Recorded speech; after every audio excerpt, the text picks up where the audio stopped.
Okay, today I thought I'd try reprinting the Tin Man head.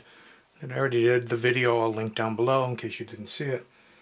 Basically I printed it in two parts laying flat, as you're seeing them on the screen there, so that I wouldn't have to use supports and it would print faster and I wouldn't have to waste all that filament. But the problem with that is when you're printing a drum shape, here I'll rotate a round shape like this on a 3D printer, it has to stair step each layer. It won't be smooth. Each layer has to move in a bit, move in a bit, move in a bit. So you end up with a stair stepped finish. So I figured, what the heck, I'd go ahead and print one with all the support material vertically, and we could just see how that goes. Whether it ends up being more to clean up, or if it loses detail, or who knows what.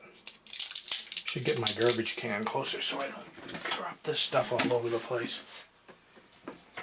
Let's get some needle nose on here.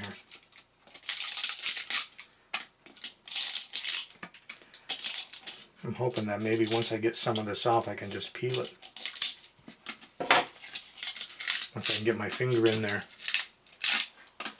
See, this is all support material for the upper hat, so I was hoping it wouldn't stick much on the visible surface, and this is support material for below.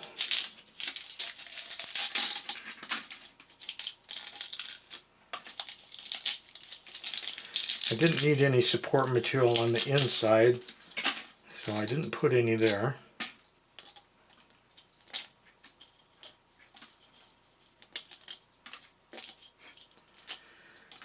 Oh yes, this is there's a little bit of cleanup I need to do there, but look how smooth that is, and that's no sanding or anything yet. So printing round things, barrel-shaped things vertically is definitely the way to go. A superior end result.